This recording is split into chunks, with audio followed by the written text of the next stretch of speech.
Bueno, muy bien. Quiero que vayamos juntos a la palabra. Me han regalado esta semana alguno entenderá la indirecta. El domingo pasado creo que me pasé un poco de 3 pueblos, pero bueno, no prometo mirarlo mucho, prometo de vez en cuando intentar mirarlo, ¿vale? Quiero comenzar con 2 preguntas. Algunos temas de los que a veces comparto el domingo comienzan en alguna reflexión que he tenido algún jueves, y normalmente un jueves lanzo algún pensamiento por algo que Dios está hablando conmigo y me está trayendo al corazón. Y hace unas 3 semanas, 4 semanas atrás, yo después del tiempo de alabanza comenzaba en la reunión de oración haciendo 2 preguntas. Y quiero hacerte esta mañana esas mismas 2 preguntas. José Luis, lo siento. Pero creo que esas preguntas nos pueden ayudar a valorar qué entendemos de parte de Dios. Y la primera pregunta es, ¿qué está haciendo Dios en tu vida? ¿Tú eres capaz de entender o de discernir lo que Dios está haciendo en tu vida?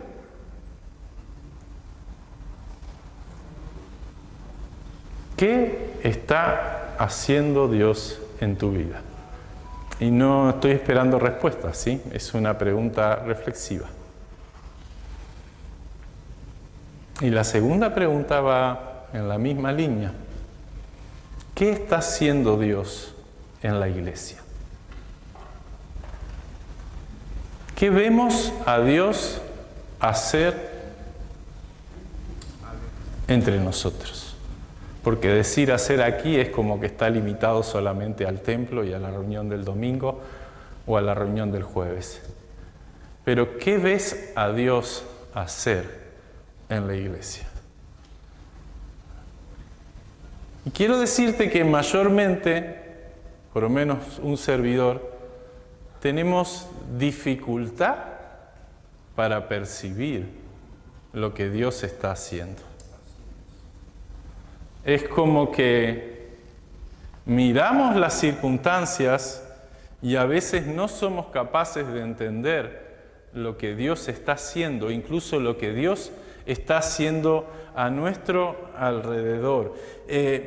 No es que nuestros ojos estén cerrados, pero nos resulta muy difícil percibir lo que Dios está haciendo en realidad.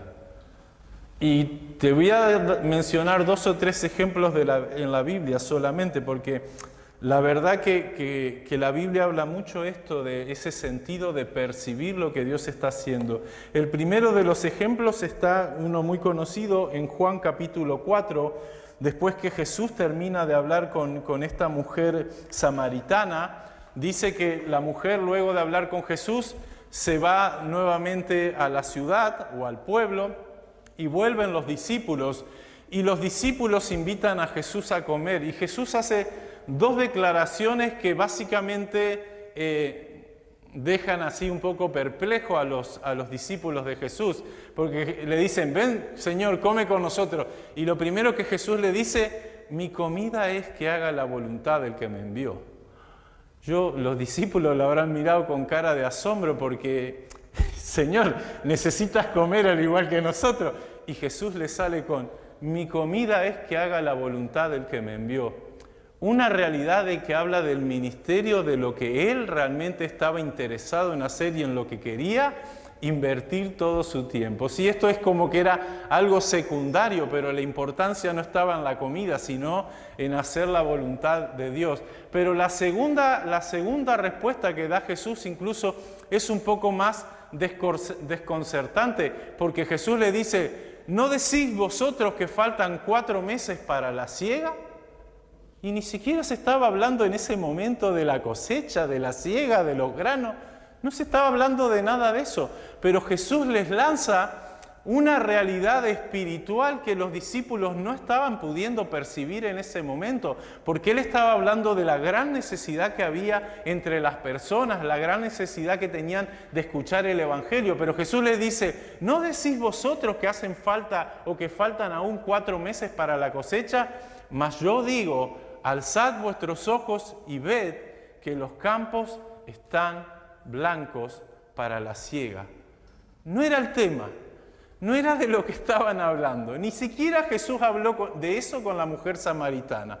Pero Jesús, en medio de una circunstancia, le plantea a sus discípulos una realidad espiritual que ellos no son capaces de percibir o de ver. Y yo me siento muchas veces como los discípulos, que en medio de las circunstancias que vivo, en medio de las cosas que me pasan día tras día, incluso dentro de las circunstancias de los problemas, yo no soy capaz de ver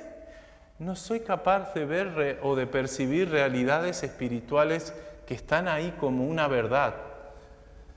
Otro ejemplo es el de Pedro. Cuando Pedro está orando allí en la casa de Simón el curtidor, en la azotea, dice que él estaba orando y de pronto tuvo hambre y dice que recibe una visión. Y esta visión en realidad, aunque supuestamente estaba relacionada con el hambre que Pedro percibía, porque a ver, Pedro, el mandato de la voz que venía del cielo era mata y come, mata y come. Entonces, el comer estaba relacionado con lo que él estaba sintiendo por dentro. Pero, a su vez, había un trasfondo de algo que Dios quería mostrar a Pedro.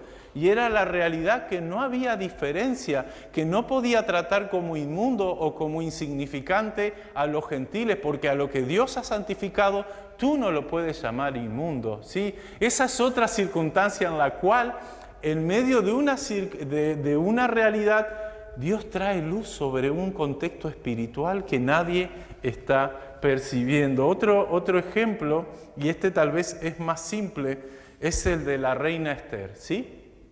Todos saben que la reina Esther, siendo judía, entra a ser esposa de este rey que promulga un edicto para que se maten a todos los judíos, ¿sí? Para que se los extermine a los que estaban en su reino. Y el tío, Mardoqueo, se acerca a Esther, que parecía que estaba un poco desconectada de la realidad, no sé si por estar en el palacio o qué, pero le dice, Esther, ¿no será que para esto tú has llegado a estar en el trono? ¿No será que Dios te trajo hasta aquí para esta ocasión? Y yo creo que en medio de muchas circunstancias de nuestra vida, nosotros no somos capaces de percibir, de ver o de entender lo que Dios está haciendo. Por más que nuestros sentidos puedan estar abiertos, por más que a veces incluso estamos orando y buscando, yo creo que a veces no hay la capacidad nosotros de percibir lo que el Señor está haciendo a nuestro alrededor. Y no creo que sea una cuestión de torpeza, ¿sí? Yo creo que es una cuestión de que a veces no estamos mirando las circunstancias desde la perspectiva de Dios. Y quiero básicamente comenzar en esta mañana con 2 verdades que yo quiero hablarte y a raíz de las cuales yo quiero que podamos pensar en que Dios está haciendo cosas a nuestro alrededor. Y así como comencé con esta pregunta, ¿qué está haciendo Dios? Que tú puedas tener esa capacidad de percibir lo que Dios está haciendo. La primera gran verdad es que Dios aún está trabajando. Dice el capítulo 5 del libro de Juan capítulo 5, en el versículo 17, palabras textuales de Jesús. Esto está acoplando, ¿tú puedes bajarlo un poquito? Y Jesús le respondió, mi Padre hasta ahora trabaja y yo trabajo. Palabras de Jesús, mi Padre hasta ahora trabaja y yo trabajo. Normalmente no somos conscientes de esto, de que Dios está trabajando. Normalmente, si pensamos en Dios, pensamos que está sentado ¿dónde? en el trono. ¿Y qué está haciendo?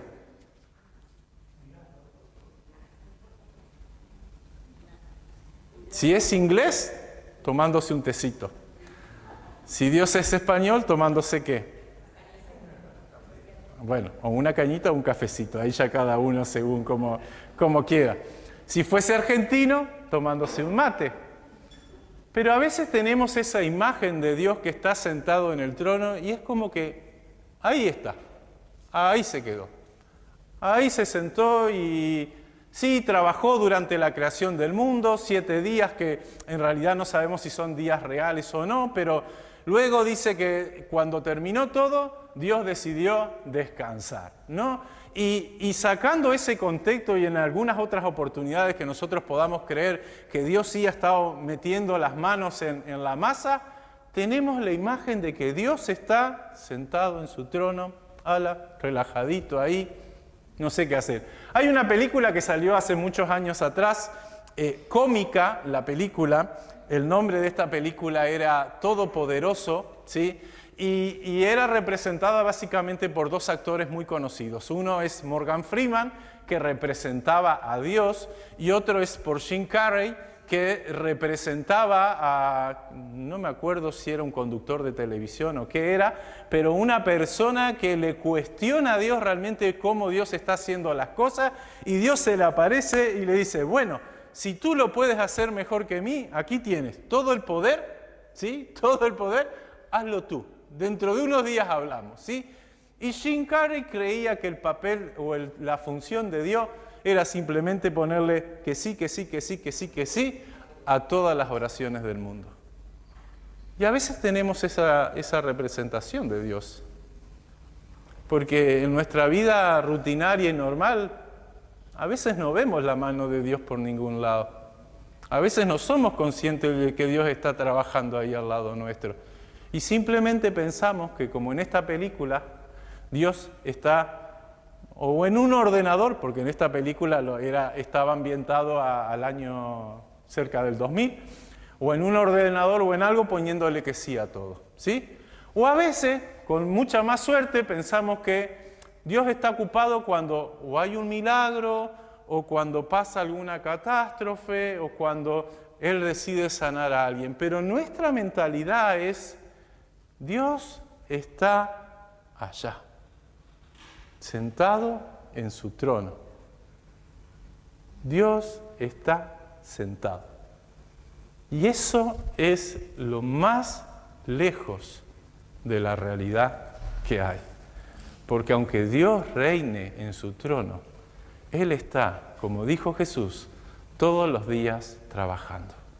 Dice segunda de Pedro, en el capítulo 3, versículo 9, el Señor no retarda su promesa, según algunos la tienen por tardanza, sino que es paciente para con nosotros, no queriendo que ninguno perezca, sino que todos procedan al arrepentimiento.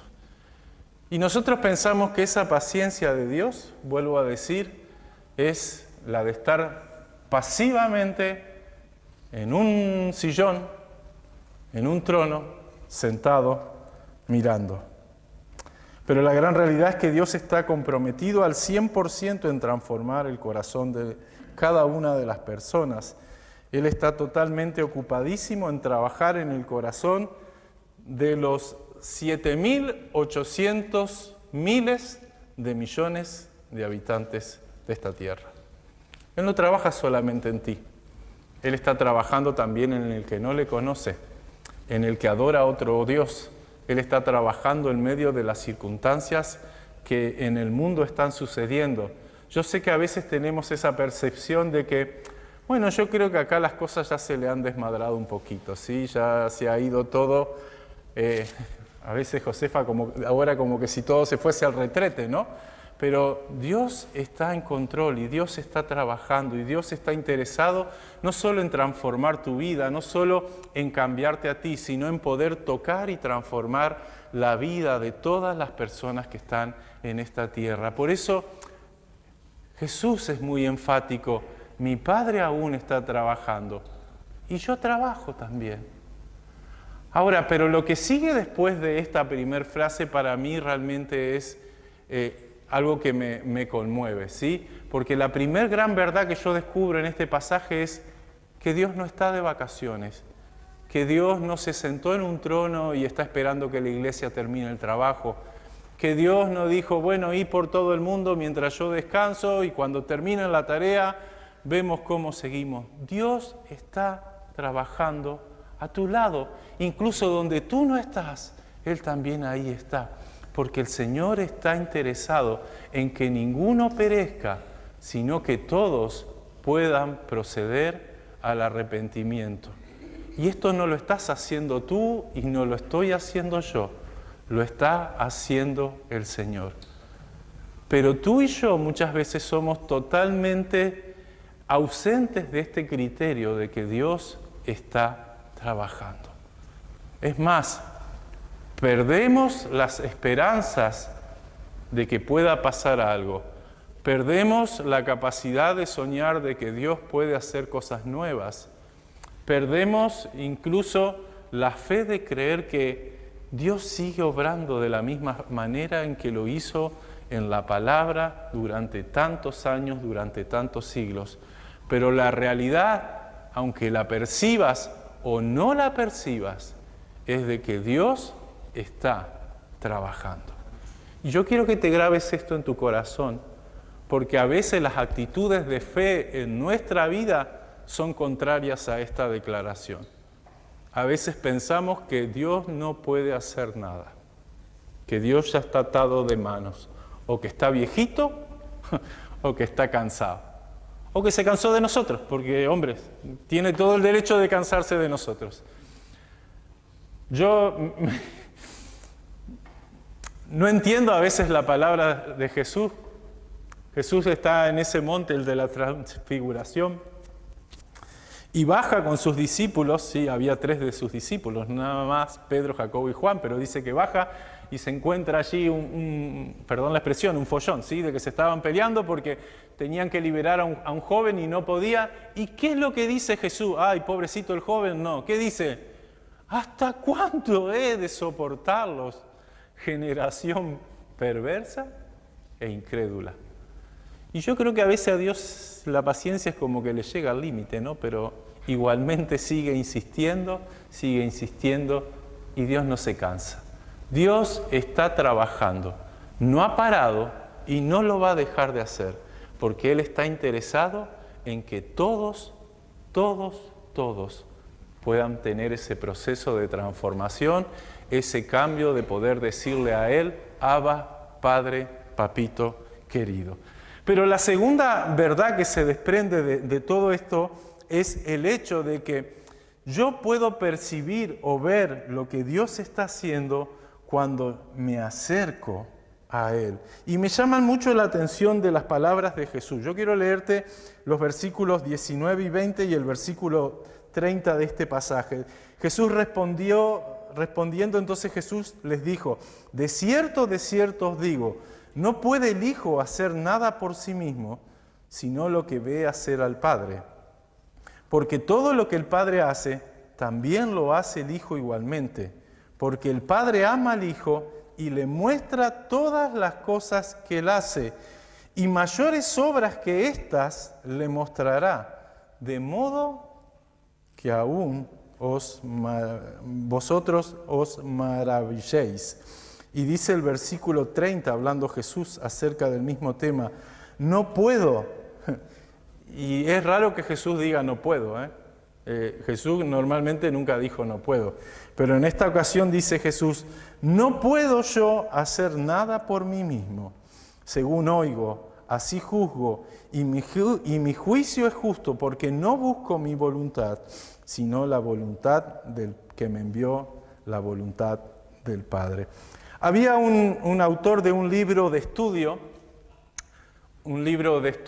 que por lo menos en mi país y en mi época de adolescente joven fue muy conocido, que se llamaba Mi experiencia con Dios. Yo sé que algunos han escuchado hablar de este libro, otros no, pero era un libro basado en la experiencia de Moisés para hablar en algunos, afirmando algunos principios básicos. El primer principio era que Dios aún sigue trabajando. Y este autor lo decía con estas palabras: Dios siempre está obrando alrededor de usted.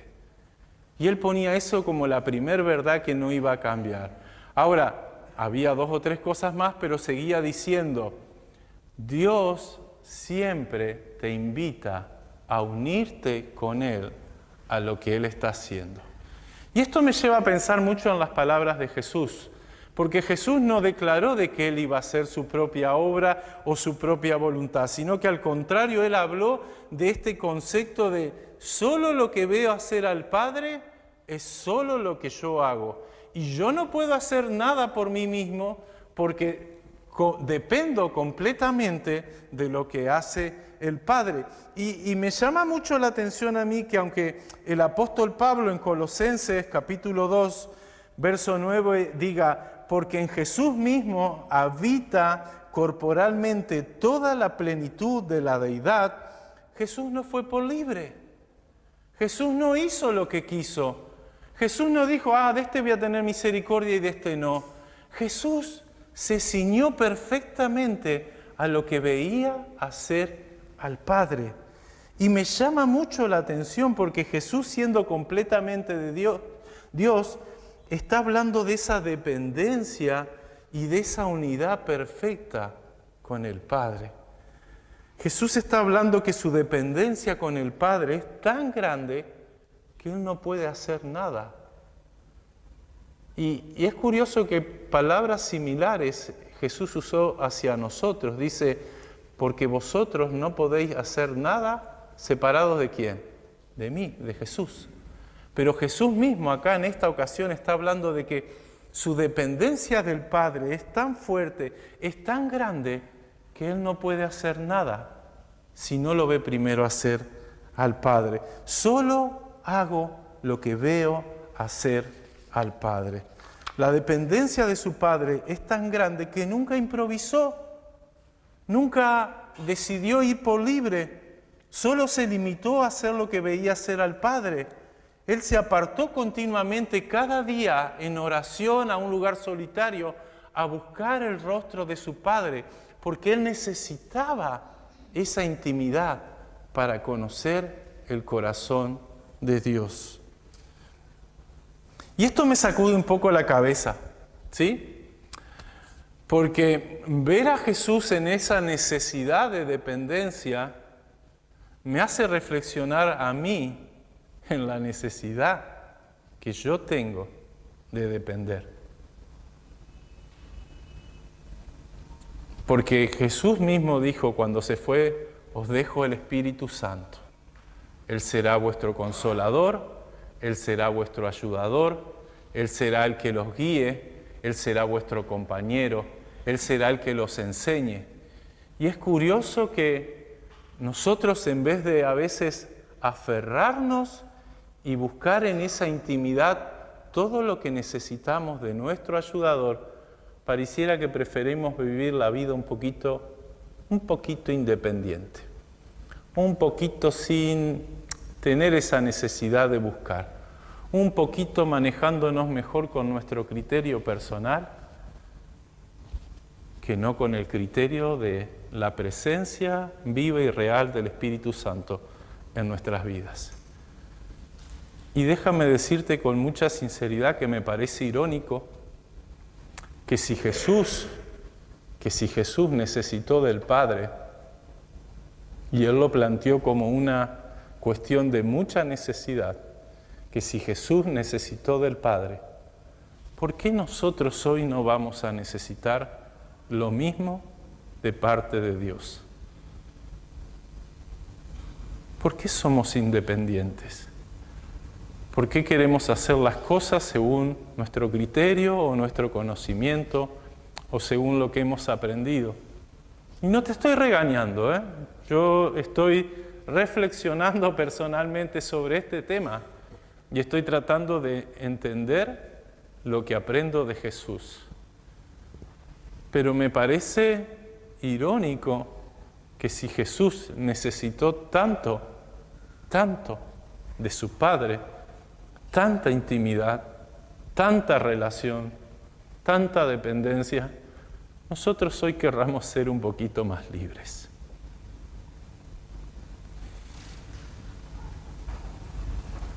Yo no sé. Yo creo que en la intimidad de Jesús con el Padre, Él pudo saber a quién poner su mano y a quién sanar.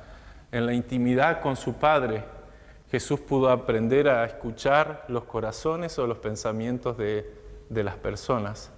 En la intimidad de su Padre, Él pudo entender a quién debía realmente transformarle la vida a través de un milagro o el cambio de una realidad.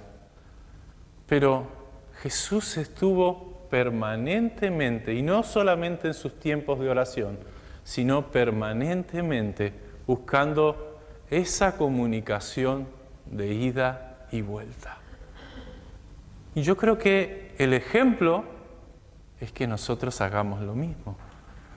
El ejemplo es que nosotros podamos aprender a depender de Él, no como niños, no como tontos, sino en esa capacidad de tener auditivamente nuestros oídos espirituales abiertos a poder estar escuchando permanentemente al Espíritu Santo hablar a nuestras vidas. Dice el apóstol Pablo, ¿sí? Las cosas naturales, y te lo digo en una versión Iván habla hoy, ¿sí?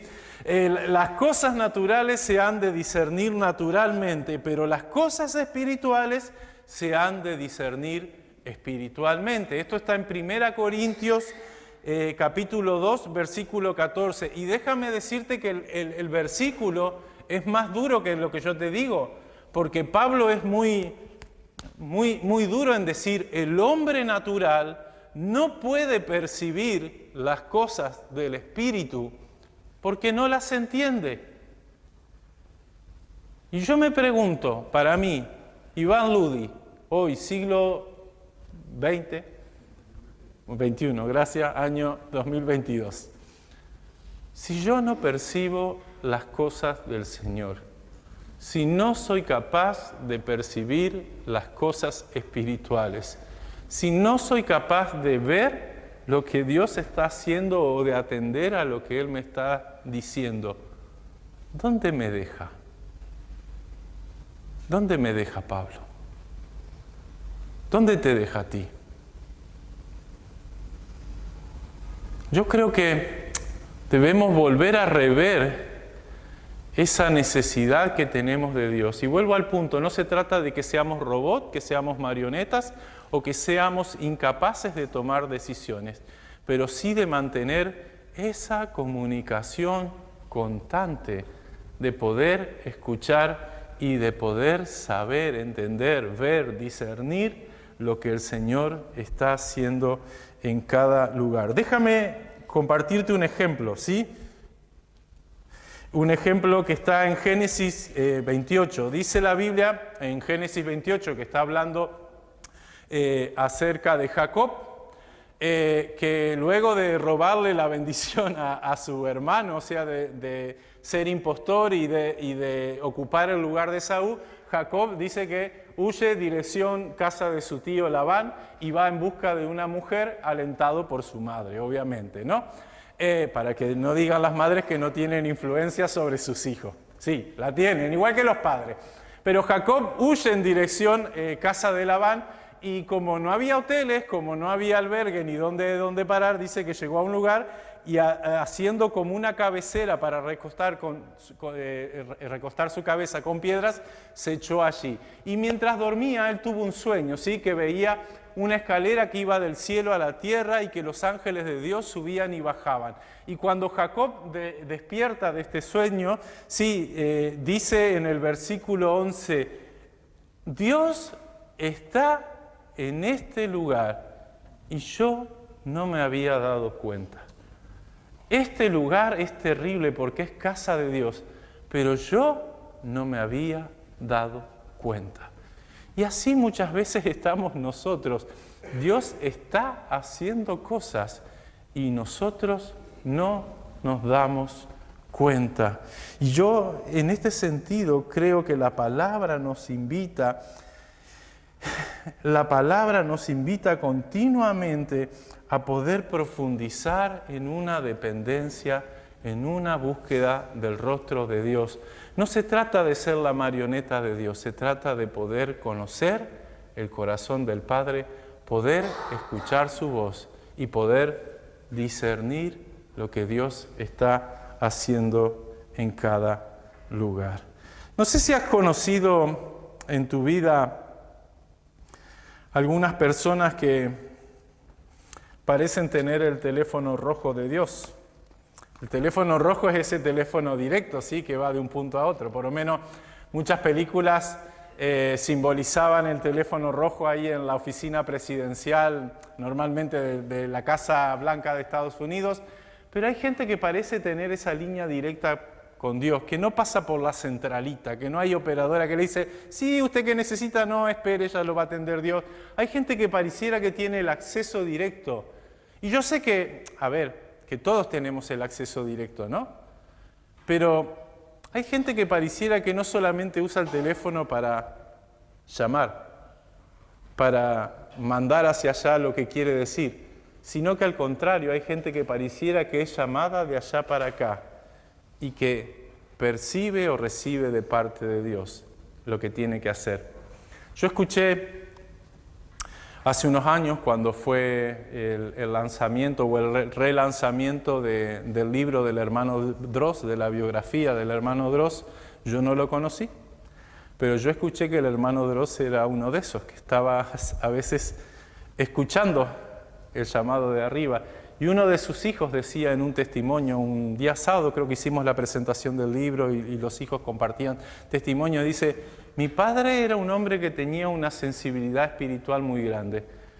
Él dice que a veces, yo no lo conocí, vuelvo a decir, testimonio de los hijos, mi padre podría estar insultando a alguien por el tráfico, porque dicen que el tráfico lo ponía medio nervioso, dice, podía estar insultando a alguien por el tráfico y darse vuelta y decirte algo de parte de Dios para tu vida, porque tenía esa sensibilidad de poder escuchar al Espíritu de Dios. Y hay gente que tiene esa capacidad de poder escuchar permanentemente al Espíritu de Dios. Y yo me pregunto, ¿dónde está el secreto? ¿Dónde está la razón? Y si veo solamente el ejemplo de Jesús, yo creo que es en la intimidad con el Padre. En la intimidad con el Padre. Yo no sé cómo está tu intimidad con tu Padre. Yo lucho por mantener la mía, ¿sí? A veces algo que fluye y a veces algo que pareciera que hay que trabajar. Pero si queremos empezar a escuchar a Dios, si queremos empezar a escuchar su Espíritu hablar a nosotros, necesitamos pasar tiempo con Él. Necesitamos ir al lugar secreto. Necesitamos poder llenarnos del Espíritu Santo. Te animo a depender un poquito más del Espíritu Santo, no solo a buscar su llenura y su ayuda, porque yo creo que a veces todos tenemos la idea de que Dios es como ese neumático de auxilio que llevamos en el coche, solamente cuando tenemos una necesidad o una urgencia es cuando recurrimos a Él. Pero Él quiere crear amistad y comunión. Entonces te animo a buscar esa llenura y su ayuda, pero también te animo a buscar esa comunicación constante para saber qué es lo que Él está haciendo o qué te está queriendo decir. Te animo a tener esa expectativa de que Dios también te quiere hablar para usarte a ti. Porque no se trata de que solamente Dios usó a Jesús y no usó a nadie más, sino que Él nos quiere usar a cada uno de nosotros.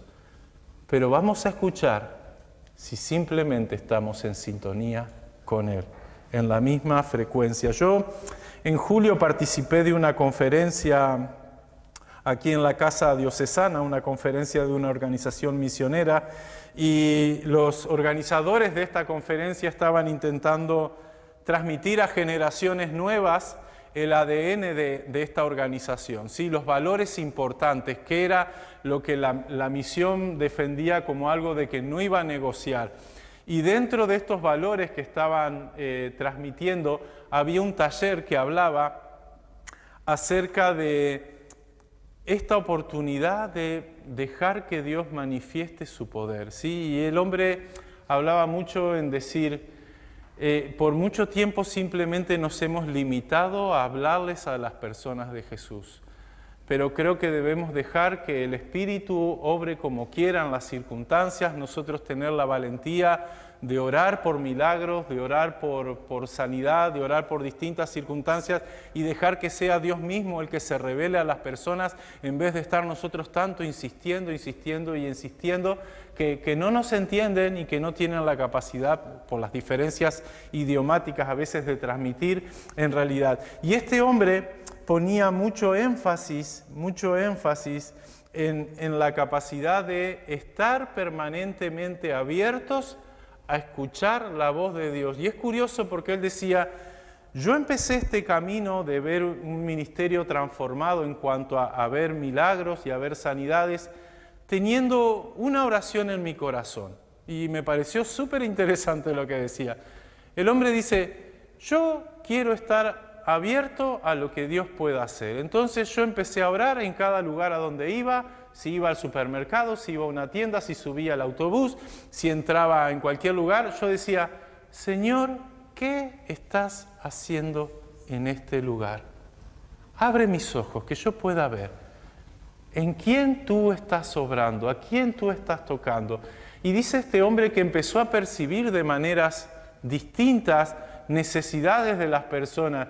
Y él empezó a tener la valentía, porque a veces es más cuestión de miedo que de otra cosa, la valentía de decir, déjame orar por ti, déjame pedir a Jesús por esto. Y cuando Jesús respondía, decía, era la mejor puerta abierta para compartir el Evangelio.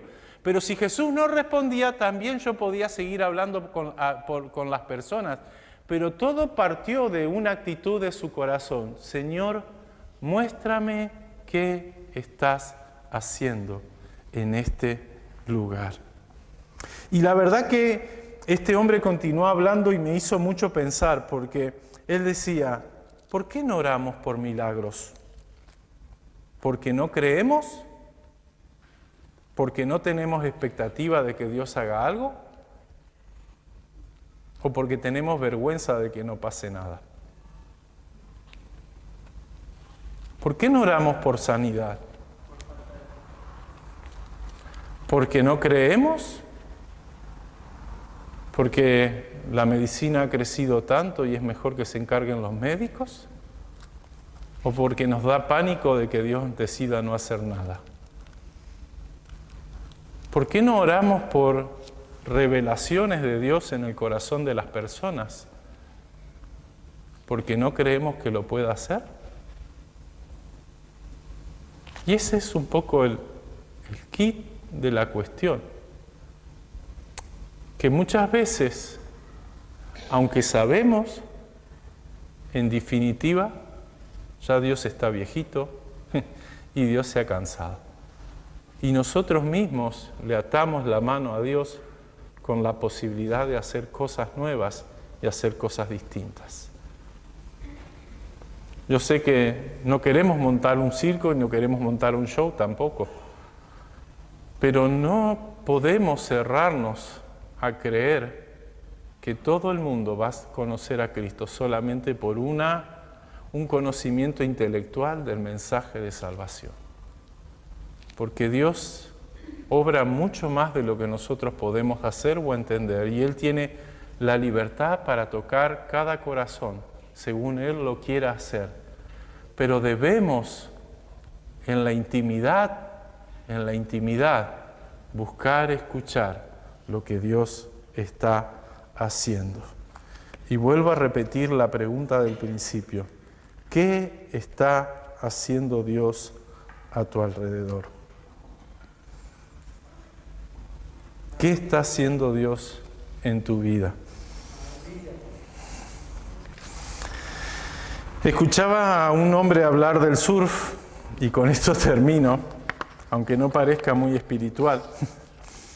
Escuchaba a un hombre hablar del surf hace unos días y decía que los grandes surfistas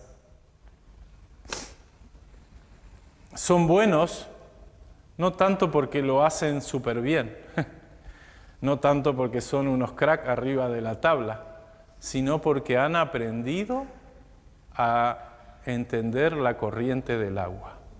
Han aprendido a, en vez de luchar contra el agua, a dejarse llevar. Han entendido cómo subirse a una ola y cómo bajarse de una ola. Y han entendido cómo cuando están dentro de la ola, simplemente hacerse deslizar. Y me parecía muy ilustrativa lo que la persona decía pensando en este tema, porque para mí el Espíritu Santo es no como una ola, sino como muchas olas queriendo hacer muchas cosas a través de distintas personas, a través de distintas circunstancias, a través de un mundo entero de necesidad. Pero muchas veces nosotros somos como el rompeolas que está ahí como queriendo frenar. Muchas veces somos como el novato que en vez de saber cómo subirnos a la ola, estamos luchando contra la ola. Muchas veces, en vez de aprovechar la corriente y que nos lleve por donde quieren, nosotros estamos queriendo ir hacia otra dirección. Y creo que en este hecho de poder escuchar al Espíritu Santo y poder transitar, el secreto mayor está en conocer la ola, o sea, conocer el agua, conocer el Espíritu. Y eso no viene por conocimiento teológico, eso no viene por saber la Biblia de tapa a tapa, eso viene por una intimidad. Y si tú quieres escuchar a Dios, si en vez de solamente limitarte a llamar hacia arriba, tú quieres recibir llamadas de arriba también, te invito a la intimidad. Jesús se basó en la intimidad con su Padre, Él a su vez fue íntimo con sus discípulos y dentro de ese grupo de discípulos incluso Él tuvo un grupo más reducido y más íntimo que fue a los que concretamente quiso trabajar en la intimidad sus corazones. Pero la palabra intimidad es la palabra clave que Jesús usó para todas las relaciones, tanto con el Padre como con los suyos. Y yo creo que hoy la palabra intimidad es una palabra que nos cuesta, que vivimos corriendo y que no tenemos tiempo, pero es una palabra a la cual Dios nos llama si queremos escuchar más su voz. No escuchar una predicación, no escuchar un pastor hablar o alguien que te dé cátedra de algo, sino escuchar en tus oídos la voz del Padre. Y yo creo que si queremos ver lo que Dios está haciendo a nuestro alrededor, tenemos que acercarnos a Él con esa confianza, decir, Señor, abre mis ojos, que quiero ver lo que tú estás haciendo. Así como Bartimeo se acercó a Jesús y Jesús le preguntó, ¿qué quieres que te haga? Bartimeo tuvo la confianza de decir, hubiese podido pedir, mira, dame un sueldo de la 11, dame el mantenimiento libre para toda la vida, arréglame las cosas, pero Bartimeo dijo simplemente, quiero nuevamente ver. Y Jesús abrió sus ojos. Yo oro para que el Señor pueda abrir tus ojos espirituales a lo que Dios está haciendo en tu vida y en tu entorno. Porque sinceramente Dios está trabajando. Dios no está de vacaciones sentado en su trono. Dios está trabajando y Él te está invitando permanentemente a sumarte a lo que Él está haciendo. Amén. Oramos. Señor, gracias porque tu palabra nos invita a buscarte, tu palabra nos invita a creerte, tu palabra nos invita a soltarnos en ti, Señor, a rendirnos, a a no querer, Señor, presentarte ninguna oposición, sino a poder rendirnos completamente, a abandonarnos en tus brazos, a tener la confianza de un niño, Señor. Tu palabra permanentemente nos invita a poner toda nuestra confianza y nuestra seguridad en ti. Señor, yo oro para que en este tiempo tu Espíritu Santo, Señor, pueda convocarnos a esa intimidad, a ese lugar seguro, a ese lugar íntimo donde nosotros podemos abrir nuestro corazón con confianza delante de ti y donde podemos recibir, oh Dios, de ti esa ministración sobre nuestra vida, pero también donde nuestros oídos espirituales se abren para empezar a escucharte, para empezar a ver lo que tú dices a nuestro corazón, para escuchar, Señor, el hecho de presta atención a aquella persona, mira, ora por aquel, ve y dile a esta persona esto de parte mío. Señor, abre nuestros oídos espirituales para escuchar tu voz, porque sin duda tú estás obrando. Sin duda tú quieres que seamos parte, Señor, de lo que tú estás haciendo. Y continuamente, Señor, tú nos invitas a tu obra. Pero, Señor, muchas veces nuestros ojos están puestos en nosotros mismos, en nuestra necesidad, en nuestra realidad. Y nos olvidamos de alzar nuestros ojos, de mirar los campos y ver que ya están listos para la siega. Háblanos, Señor, háblanos. Tú quieres hablar con cada uno de nosotros. Háblanos, Señor. En el nombre de Jesús oramos. Amén.